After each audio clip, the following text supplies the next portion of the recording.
하나님께서 오늘 우리에게 주시는 말씀은 이사야 18장 1절에서부터 7절까지 말씀입니다. 하나님의 말씀을 받들어 봉독할 때에 살아계신 하나님의 음성을 들으시기 바랍니다. 슬프다 구스의 땅 건너평 날개치는 소리 나는 땅이여, 갈대배를 물에 띄우고 그 사자를 수로로 보내며 이르기를, 민첩한 사절들아, 너희는 강들이 흘러 나누인 나라로 가되 장대하고 준수한 백성, 곧 시초부터 두려움이 되며 강성하여 대적을 밟는 백성에게로 가라 하는도다. 세상의 모든 거민, 지상에 사는 너희여, 산들 위에 기치를 세우거든 너희는 보고 나팔을 불거든 너희는 들을지니라. 여호와께서 내게 이르시되, 내가 나의 처소에서 조용히 감찰함이 쬐이는 일광 같고 가을 더위에 운무 같도다. 추수하기 전에 꽃이 떨어지고 포도가 맺어 익혀갈 때에 내가 낯으로 그 연한 가지를 베며 펴진 가지를 찍어버려서 산의 독수리들과 땅의 들짐승들에게 던져주리니, 산의 독수리들이 그것으로 여름을 지내며 땅의 들짐승들이 다 그것으로 겨울을 지내리라 하셨습니다. 그때에 강들이 흘러 나누인 나라의 장대하고 준수한 백성, 곧 시초부터 두려움이 되며 강성하여 대적을 밟는 백성이 만군의 여호와께 드릴 예물을 가지고 만군의 여호와의 이름을 두신 곳 시온산에 이르리라. 오늘은 때를 기다릴 줄 아는 사람이 준수한 사람입니다 라고 하는 제목을 가지고 은혜 나누고자 합니다. 매주 목요일 저는 복음방송에서 중보기도를 인도하는데요, 갈 때 꼭 그 투고박스라고 하잖아요. 그 여행용 커피팟 한 통을 사갖고 갑니다. 아주 오랫동안 그렇게 했습니다. 근데 그것이 나오는데 걸리는 시간은 대략 한 20분 정도 걸립니다. 그럼 그 20분은 제가 스타벅스 매장에 앉아서 사람들을 구경하는 시간입니다. 저 사람은 왜 혼자 있을까? 저 사람은 무엇을 기다리고 있을까? 나름대로 상상을 하면서 사람들을 보면 참 재미가 있습니다. 누군가를 기다리는 사람들은 일어났다 앉았다가 나갔다가 들어갔다 라고 하기도 하고요, 어떤 분들은 핸드폰으로 문자를 보내고 문자를 기다리고 그러는 분들을 보게 됩니다. 그러다가 누군가가 딱 들어오면 안절부절 못하던 남자가 일어나서 그 여자를 보는데, 그렇게 기다려다가 여자를 보는데 갑자기 화를 확 내고 그냥 나가버립니다. 반대로 그렇게 기다렸던 어떤 여자가 오면 확 끌어안으면서 키스하는 남자도 보았습니다. 전화기를 만지작거리다가 전화벨이 울리자마자 전화를 확 받는데 받자마자 얼굴이 환해지는 사람의 모습도 보았고요, 전화가 울리자마자 받았는데 금방 실망하는 사람의 모습도 보았습니다. 자신이 원했던 전화가 아니었던 것이죠. 기다린다라고 하는 것, 그거 참 쉽지 않은 것입니다. 그러나 생각을 조금 바꾸어 보면 기다림은 결코 나쁜 것이 아니기 때문에 그렇습니다. 여자가 늦게 오는 이유는 무엇이죠? 이쁘게 보이려고 화장하는 데 시간이 좀 더 오래 걸린 것뿐입니다. 누군가가 늦었는데 여자가 이제 늦었으니까 미안해서 이렇게 얘기하죠. 나 기다리면서 무슨 생각했어? 라고 물을 때 뭐라고 대답하시겠어요? 아마 그 다음에는 데이트하는 것이 이렇게 일정이 잡혀 있었겠죠. 그런데 기다리다가 화가 났기 때문에 그 얘기 듣자마자 생각하긴 뭘 생각해, 화딱 지났지, 그렇게 버리면 그 다음 모든 스케줄은 다 무너져 버리게 됩니다. 그때 무슨 생각하긴, 당신 생각하며 기다렸지, 마치 시간이 멈춰진 것 같아서 너무나도 힘들었어 라고 말한다면 뒤가 기가 막힌 거죠. 기가 막힌 거. 뭐라고 말씀하시겠어요? 옛날에 백두산 일대에서 호랑이를 잘 잡는 사람으로 유명한 사냥꾼이 있었다고 합니다. 사람들이 그 사냥꾼에게 비결을 물었습니다. 어떻게 그렇게 호랑이를 잘 잡을 수 있습니까? 비결이 뭡니까? 라고 물었을 때 그 사냥꾼이 이렇게 대답했습니다. 사냥은 기다리는 것입니다. 저는 잘 기다리지 못합니다. 기다리는 것은 시간 낭비라고 생각합니다. 그래서 어떤 것을 기다려야 되는 시간에 저는 꼭 다른 거를 합니다. 그러나 우리의 인생에 무조건 기다려야 되는 것들이 있습니다. 사람이 성숙해지는 것, 그거 기다려 주어야 합니다. 사람이 서로를 좀 더 알아가는 데에도 기다림이 필요합니다. 사람과 사람이 만나고 하나님과 사람이 만나서 성숙해지는 모든 것들에게는 시간이 필요한 것입니다. 정말로 인생 가운데 하나님을 믿으면서 어려운 것이 있다고 한다면 하나님의 약속의 말씀을 기다리는 것입니다. 우리가 원하는 대로 이루어지지 않아도, 내가 원하는 타이밍에 되어지지 않아도 그 하나님의 때를 기다릴 줄 아는 사람, 그 사람을 가리켜 오늘 본문은 준수한 사람이라고 말씀하고 있습니다. 오늘 본문에 보면 장대하고 준수한 백성이라는 말이 나옵니다. 이 장대하고 준수한 백성이 누구일까요? 주석가들마다 좀 해석이 다르지만 저는 그들을 이디오피아, 오늘날로 말하면 에디오피아, 그 옛날 구스라고 하는 나라의 사람들이다라고 생각을 합니다. 1절을 보겠습니다. 슬프다 구스의 땅 건너편 날개치는 소리 나는 땅이요. 우리가 잘 아는 가난한 나라, 아프리카에서 처음 가장 극심한 그 기근을 겪었던 에디오피아, 에디오피아라고 하는 말은 뜻은 살결이 검다라고 하는 뜻입니다. 그리고 그 에디오피아의 옛날 이름이 바로 구스였습니다. 구스는 노아의 두 번째 아들 함의 아들의 이름입니다. 근데 이 에디오피아가 놀랍게도 3000여 년 동안 왕국을 유지하였습니다. 다들 잘 아시겠지만 지도를 좀 보도록 하겠습니다. 이게 지금으로부터 2700년 전의 역사를 이야기하고 있는 거예요. 여기 나오지 않지만 요 나일강이 있잖아요. 나일강이 이렇게 갈라지는 요 바로 아래 수단이 있고 옆에 이디오피아가 있습니다. 나일강은요 여기서부터 이렇게 흘러가는 것이 아니고 에디오피아의 가장 높은 산에서부터 이렇게 흘러내려갑니다.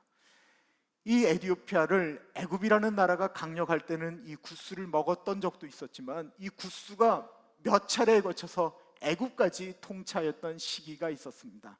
2700여 년 전이 그랬는데 그때 이쪽 북쪽에서 아수르라고 하는 나라가 제국을 이루면서 이 밑으로 남방 정책을 피기 시작합니다. 아시리아라고 부르는 이 아수르, 우리가 잘 아는 함무라비아라고 하는 황제, 눈에는 눈, 이에는 이라고 하는 그 법전을 만들었던 함무라비가 바로 이 아수르의 황제였습니다.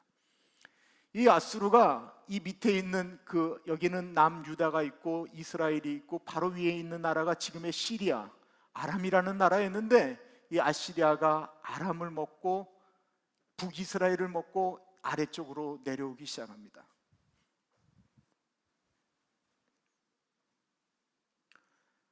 아래쪽에서 처음으로 애굽을 먹고 강력한 나라를 갔던 이 구스라는 나라가 마음이 불안해졌습니다.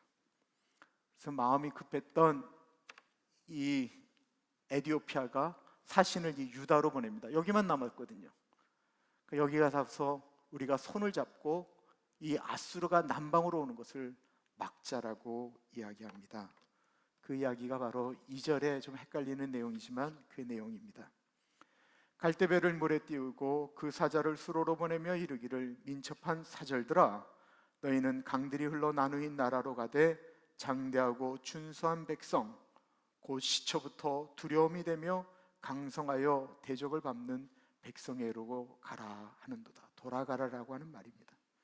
이 구스는 배를 갈대로 만들었습니다. 왜냐하면 나일강은요 이게 막 풍속이 빠르지가 않아요. 그러니까 물결이 이렇게 천천히 흘러가는 거예요. 그러니까 갈대로, 거기 뭐 갈대 파피루스가 있으니까 갈대로 배를 만들어도 그게 하나도 문제가 없이 흘러내려가는 것입니다. 그래서 갈대로 만든 배를 타고 남유대로 가서 손을 잡자라고 얘기했는데 돌아가라라고 말하고 있는 것입니다. 이 이 구스라는 나라가 북에서 아시리아가 아람을 먹고 북이스라엘을 먹고 내려오고 있을 때 구스라고 하는 나라에서, 그 엄청난 나라에서 사신이 왔다라고 하는 것이 당시 남유다에게서는 얼마나 축복이었을까요? 아시리아 때문에 두려워 떨고 있는데 아무도 자기를 도와주지 않는다라고 얘기하는데 남방에 힘이 있는 나라 구스가 도려와서 손을 잡자라고 이야기를 했다라는 것입니다. 이것은 마치 기다림의 축복처럼 느껴집니다. 기도하는데 응답이 온 것처럼 덥석 그 손을 잡고 싶습니다. 그때 남유다의 왕 히스기야에게 하나님의 말씀이 내려옵니다. 히스기야가 원했던 하나님의 음성은 무엇이었을까요? 내가 너의 기도를 들었기 때문에 내가 구스를 보냈다 라고 하는 말을 듣고 싶지 않았겠습니까? 그러나 하나님의 말씀은 그것이 아니었습니다. 너는 하나님만을, 나만을 의지하고 다른 어떠한 나라와도 손을 잡지 말라라고 명령하신 것입니다. 그래서 구스가 손을 잡자라고 이야기하는데 돌아가라라고 이야기했다라는 것입니다. 히스기야의 아버지는 아하스라고 하는 왕입니다. 그 아하스라는 왕은 한 번도 하나님을 기다려본 적이 없는 왕이었습니다. 아하스 왕은 정치 구단이었습니다. 나라가 어려워지고 아시리아가 어려워지자 아시리아가 커지자 바로 사신을 보내서 아시리아하고 손을 잡았던 사람이 아하스 왕이었습니다. 이 아하스가 아시리아에게 얘기합니다. 저 북이스라엘과 아람이 나를 치려고 하니까 와서 쳐주십시오. 아시리아가 북이스라엘과 아람을 쳤습니다. 그것만 먹었겠습니까?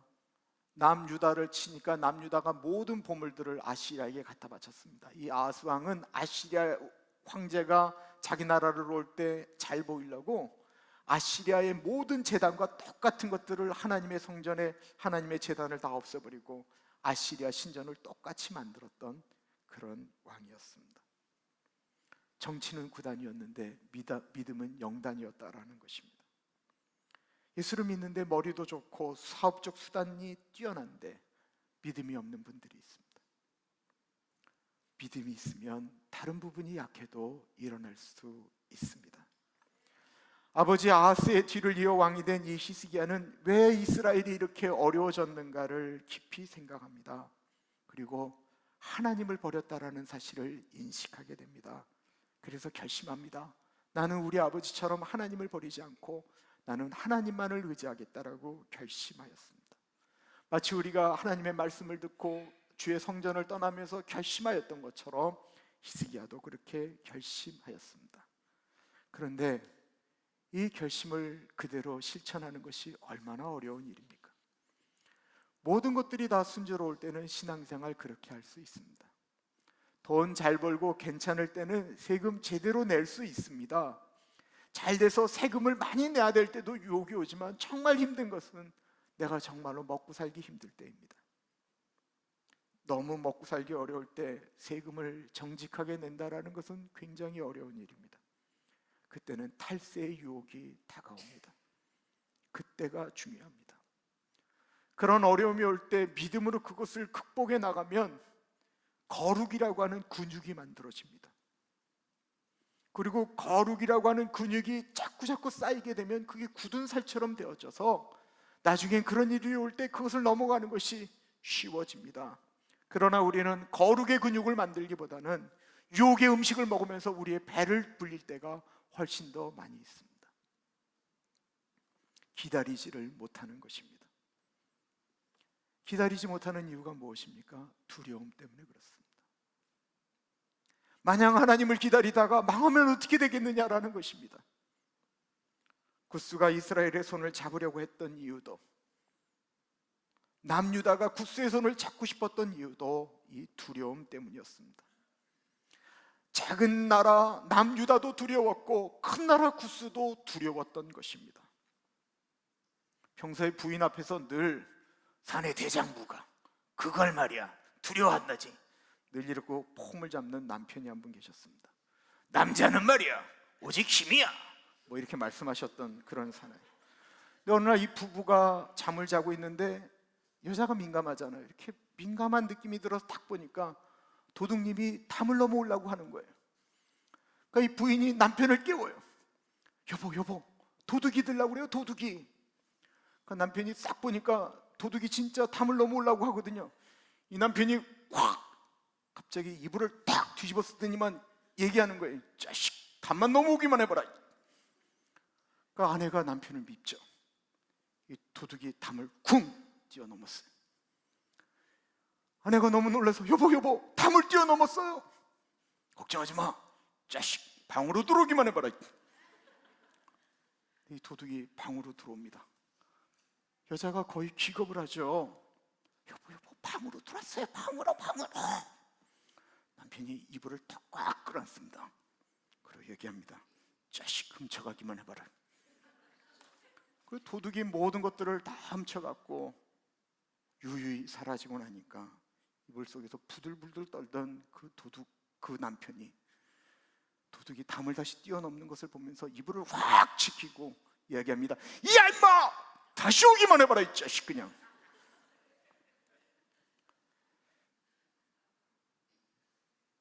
이게 옆에 살고 있는 남자분들의 실존이에요. 실존. 큰 소리 치지만 우리 다 연약합니다. 예레미야 2장 13절에 보면 이스라엘 백성이 두 가지 잘못을 저질렀다고 합니다. 내 백성이 두 가지의 악을 행하였나니 곧 그들이 생수의 근원되는 나를 버린 것과 스스로 웅덩이를 판 것인데 그것은 그 물을 가두지 못할 터진 웅덩이들이니라. 우리들은 우리의 인생에 웅덩이를 팔지요. 열심히 팝니다. 그 웅덩이를 파면 우리에게 행복을 줄 것이다라고 믿으며 팝니다. 사랑과 인간관계를 만들기 위해서 애쓰고 노력하며 웅덩이를 팝니다. 돈을 벌기 위해서 돈의 웅덩이를 팝니다. 미래를 위해서 미래에 투자하는 미래의 웅덩이를 팝니다. 건강의 웅덩이를 팝니다. 그러나 하나님이 그 웅덩이를 채우지 아니하시면 그것이 다 헛것이다라고 말씀하고 있는 것입니다. 이번에 텍사스를 강타한 허리케인 허비 때문에 일어났던 피해액은 1,800억 달러라고 이야기합니다. 한국 돈으로 이야기하면 120조 억 원입니다. 대한민국의 2017년도 국가 예산이 얼마인 줄 아십니까? 400조입니다. 그러니까 3일 동안 내린 비 때문에 한국 국가 예산의 3분의 1 정도 되는 것이 날아가 버렸습니다.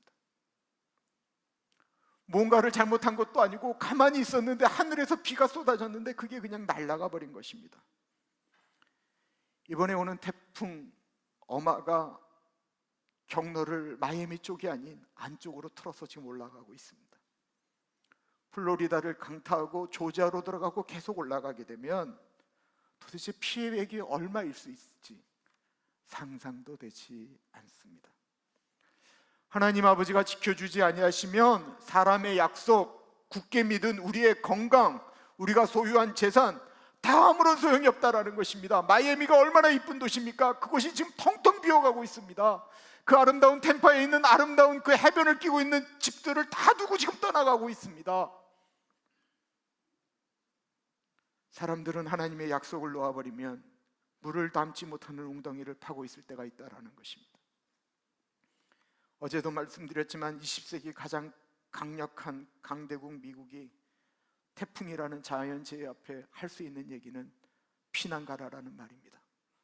도망가라라는 말입니다. 그 말밖에 할 것이 아무것도 없습니다. 정말 아무것도 없을까요? 정말 그 말밖에 할 것이 없을까요?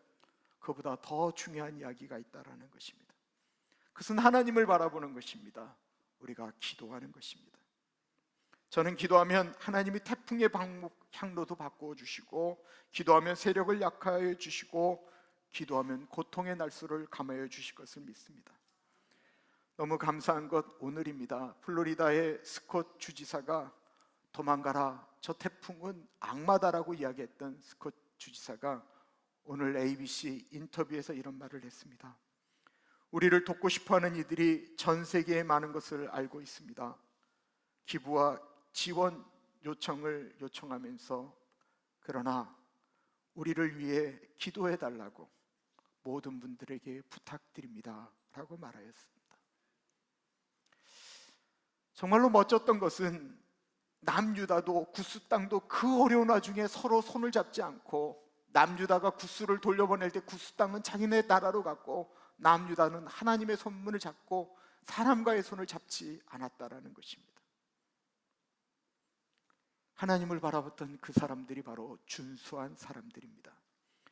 유다는 이미 하나님의 말씀을 들었습니다. 그것은 아시리아를 무너뜨리겠다라는 하나님의 말씀이었습니다. 이사야 14장에 보면 만군의 여호와께서 맹세하여 이르시되 내가 생각한 것이 반드시 되며 내가 경영한 것을 반드시 이루리라. 내가 아수르를 나의 땅에서 파하며 나의 산에서 그것을 짓밟으리니 그때에 그의 멍에가 이스라엘에게서 떠나고 그의 짐이 그들의 어깨에서 벗어질 것이라. 예수를 잘 믿는다라는 것은 하나님의 약속의 말씀을 믿는 것입니다.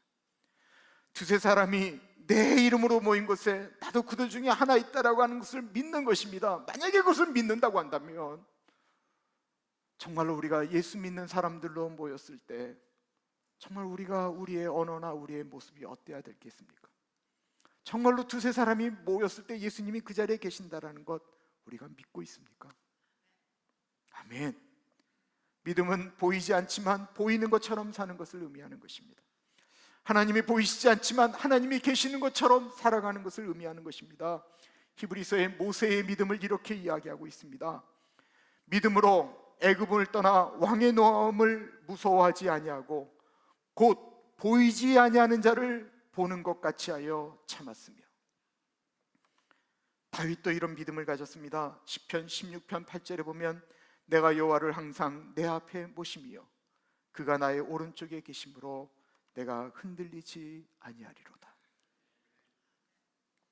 믿음의 사람들에게는 믿음의 모습이 있어야 됩니다. 장미에게는 장미의 색깔과 장미의 향기가 있죠. 백합에게는 백합의 색깔과 백합의 향내가 있습니다. 예수 믿는 우리에게도 우리의 향내가 있어야 됩니다. 우리는 우리 믿음을 가지고 이 땅을 살아갑니다. 주일날은 하루뿐이고 나머지 날은 6일이나 됩니다.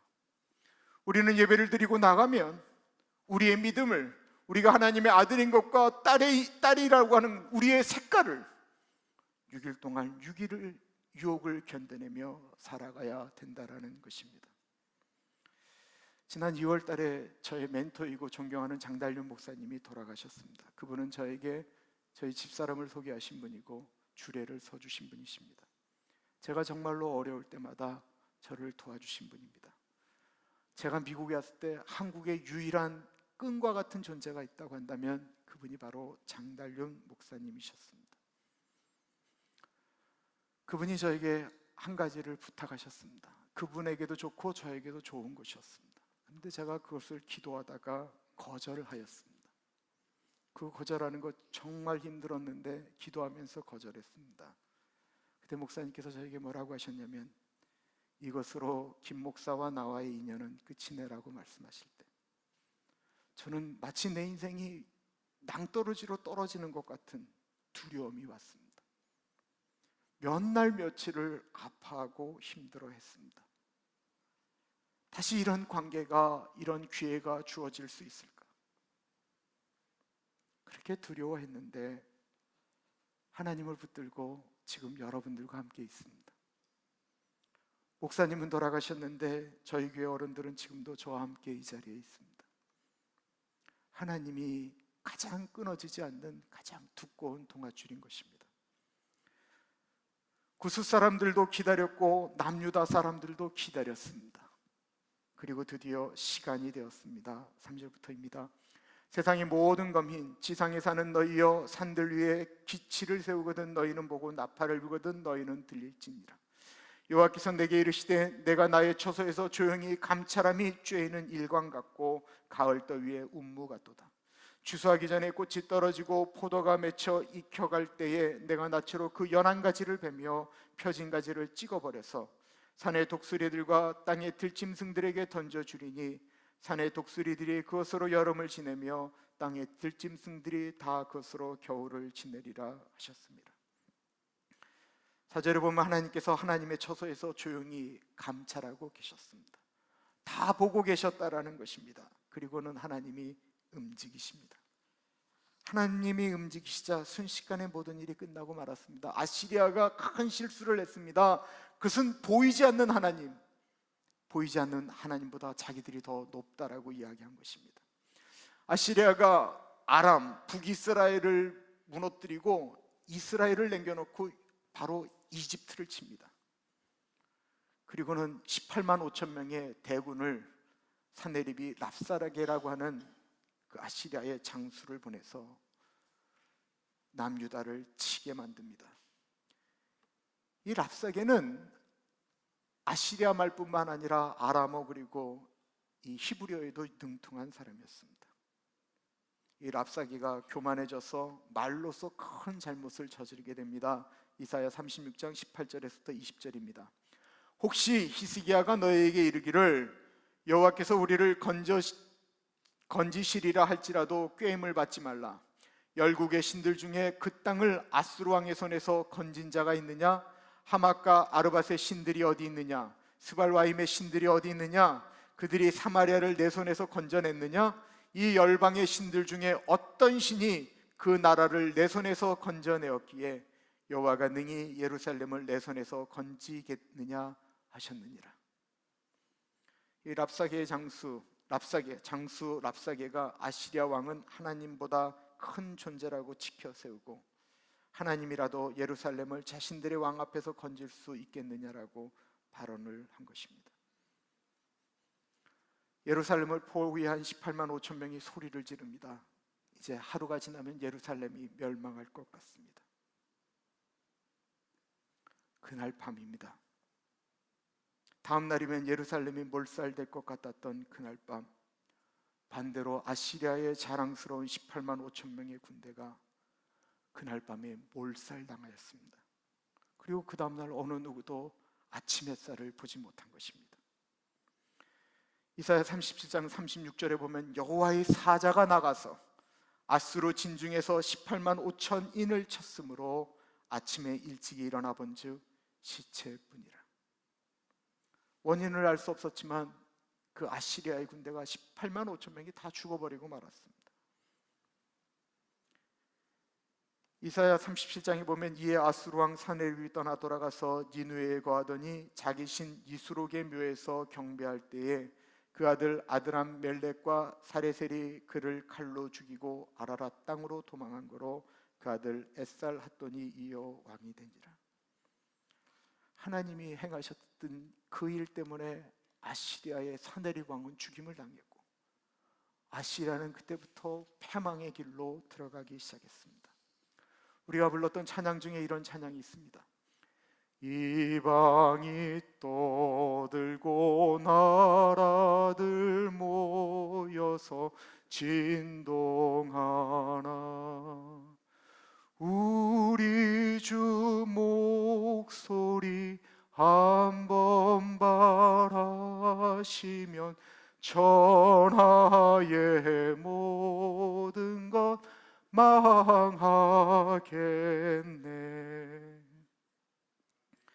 그러므로 우리는 농담으로도 하나님을 향하여 함부로 말하면 안 됩니다.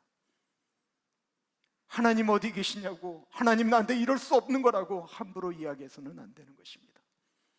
하나님은 하나님의 처소에서 듣고 계시기 때문에 그렇습니다. 그리고 그렇게 하나님의 행하심을 그렇게 기다렸던 사람들의 이야기가 7절에 나옵니다.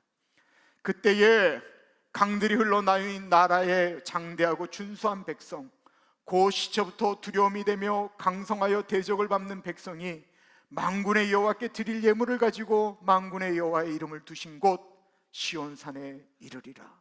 그때라고 말씀하고 있습니다. 이 그때는 아시리아가 무너진 다음입니다. 오로지 하나님만을 붙들고 있을 때 승리한 그날입니다. 아시리아가 물러난 후에 저 바벨론에서 구스에서 많은 사신들이 와서 아시리아를 물리친 히스기야에게 하나님을 경배하는 일이 발생한 그날입니다. 남유다의 말을 믿고 하나님의 약속의 말씀을 믿고 구스로 내려갔던 구스 사람들, 그들은 끊임없이 남유다에게 일어나는 일을 집중하였을 것입니다. 여러분들 기억하고 계십니까? 사도행전에 보면 그 빌립이 그 구스의 내시, 에디오피아의 내시가 이사야서를 읽는 것을 보면서 그것을 이사야를 풀어주잖아요. 그러니까 구스 사람들은 그 이스라엘 땅 가운데 있었던 모든 역사를 자신들의 역사로 받아들였다는 것입니다. 그들은 과연 어떻게 되었는가 궁금하였습니다. 남유다가 어떻게 될 것인가.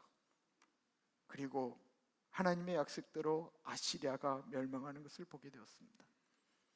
그리고 오늘 본문은 그들을 가리켜 준수한 사람들이라고 묘사하고 있습니다. 정말로 준수한 사람들이 누구입니까?